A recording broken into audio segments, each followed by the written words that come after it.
Bienvenue à votre module 3 de votre formation, devenir Community Manager en Afrique francophone. J'espère que tout le monde va bien.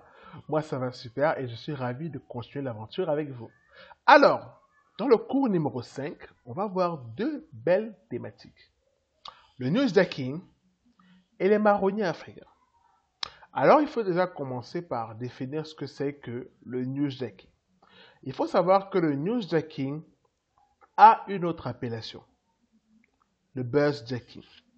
Donc, concrètement, le newsjacking est une technique de content marketing qu'on a vu dans une précédente vidéo, permettant de créer du contenu en s'inspirant de l'actualité, d'un buzz ou d'un événement. Donc, clairement, vous allez prendre sur vous d'animer votre communauté en fonction d'un fait d'actualité qui survient. Évidemment, moi, je ne vous recommande pas de tomber sur deux thématiques d'actualité, notamment la politique. Il faut éviter parce qu'on peut vous donner une coloration politique très rapide si vous commencez à faire du newsjacking sur la politique. Et la religion. Alors, religion entre parenthèses parce que, évidemment, ça peut être à double sens. Si vous êtes dans un pays laïque, d'accord, forcément, un peu comme le Cameroun ou la Côte d'Ivoire, il faut célébrer toutes les fêtes religieuses. Tabaski, Ramadan, Noël, Assomption, Pâques, etc. Si vous ne célébrez qu'une seule partie des fêtes religieuses, comme celle musulmane, on risque également de vous donner une connotation religieuse, ce qui n'est pas forcément bon, parce que dans votre communauté, vous ne connaissez pas les aspirations religieuses de tout un chacun. Donc soyez très regardants là-dessus. Si vous voulez parler de la religion dans votre communauté, abordez toutes les thématiques, toutes les fêtes religieuses, sans aucun tabou. Ou du moins, ne le faites pas du tout et évitez justement d'entrer dans ce newsjacking religieux. Également les buzz et les événements que vous allez forcément traduire à travers ce qu'on appelle les marronniers. Alors, quand faire du newsjacking précisément? Évidemment, lorsqu'on veut lancer un jeu concours, par exemple, on veut faire une activité ludique pour sa communauté, on peut choisir le prétexte d'un marronnier pour faire un jeu concours. On veut également faire du newsjacking pour augmenter un peu la visibilité sur notre compte, soit avoir de nouveaux abonnés, soit amplifier par exemple un contenu propre à nous. On peut également faire du newsjacking en faisant une campagne de promotion de vos produits ou de vos services, toujours en rebondissant sur un fait d'actualité ou d'un buzz. Maintenant donc, ce qui est important, c'est de comprendre les marronniers. Les marronniers sont des événements fixes, ou plus ou moins fixes, qui apparaissent au cours de l'année. D'accord? Et j'ai réparti ces marronniers en différentes catégories. Une liste non exhaustive. On est bien d'accord. Maintenant, on va parcourir un peu ces catégories pour comprendre un peu comment les marronniers fonctionnent dans l'Afrique francophone. Le premier marronnier, ou type de marronnier, sont les marronniers réguliers, que j'ai nommés les réguliers. Une date fixe qui change pratiquement jamais, ou même jamais du tout.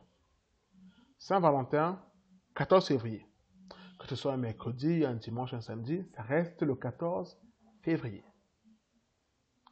Vous allez également avoir le nouvel an. Le nouvel an, c'est le 1er janvier.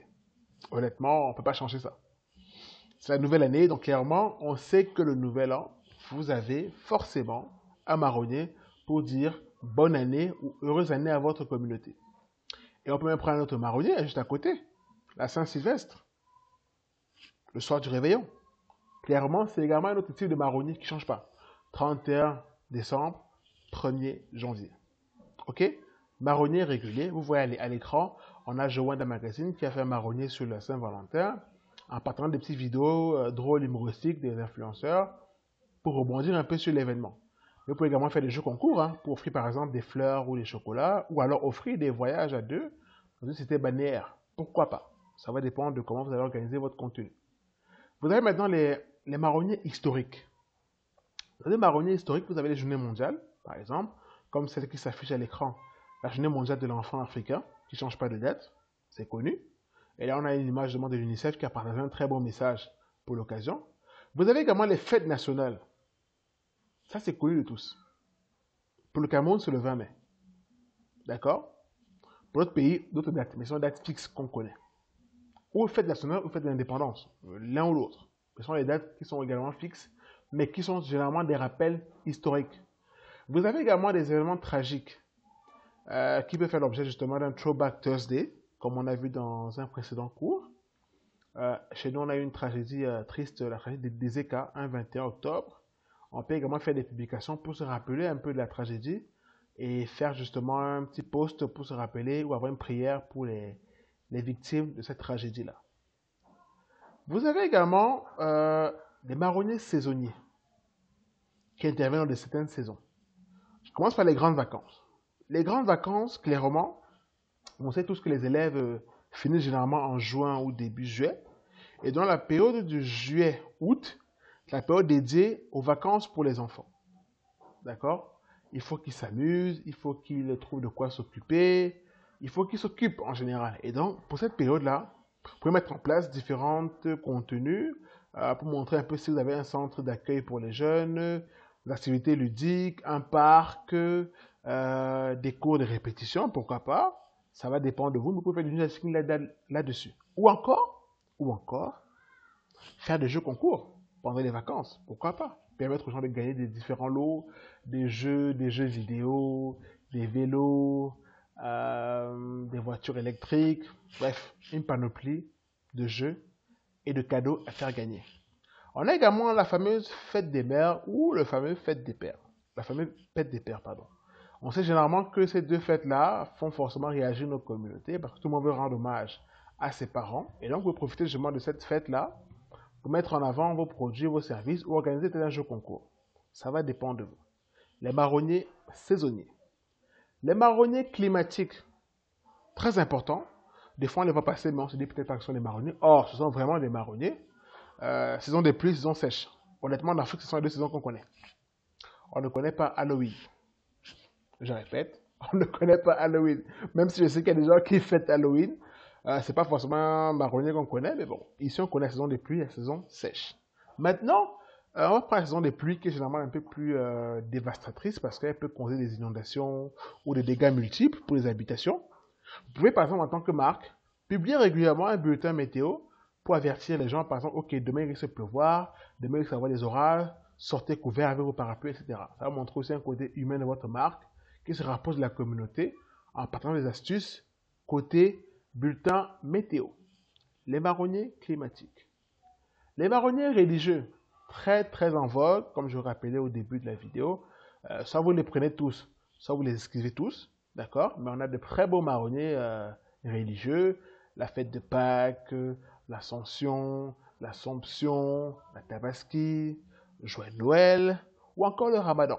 C'est différentes périodes dans l'année où vraiment votre marque peut s'impliquer réellement à fournir du contenu.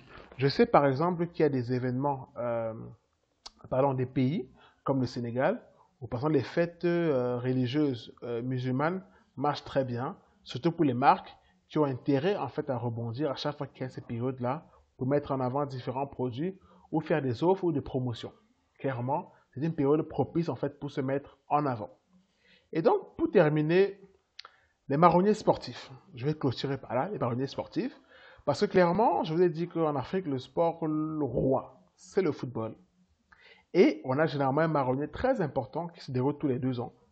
La Coupe d'Afrique des Nations. La Coupe d'Afrique des Nations. Généralement, en prélude de cet événement, on a beaucoup de marques qui se mettent en ébullition pour préparer des grosses campagnes de communication, de promotion. Même durant l'événement, on a généralement des marques qui se lancent à donner des pronostics pour faire gagner des lots. Mais on a également à côté des championnats locaux. On a également eu le CHAN récemment au Cameroun, dont le championnat local, c'est un peu comme la CAN, mais vraiment réservé aux joueurs locaux, donc qui évoluent sur le continent. Et là, par exemple, vous avez à l'image la page CFoot qui a partagé une petite vidéo de motivation du numéro 9 camerounais, Samuel Eto'o, qui motivait un peu les troupes à la veille de leurs différents matchs dans la compétition.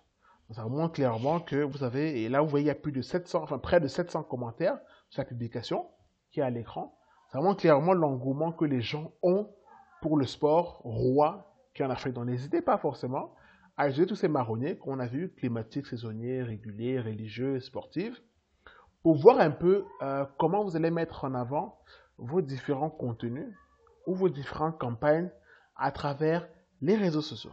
Quant à nous, on se donne rendez-vous très vite pour le cours prochain et j'espère que vous serez toujours en forme. Ciao, ciao.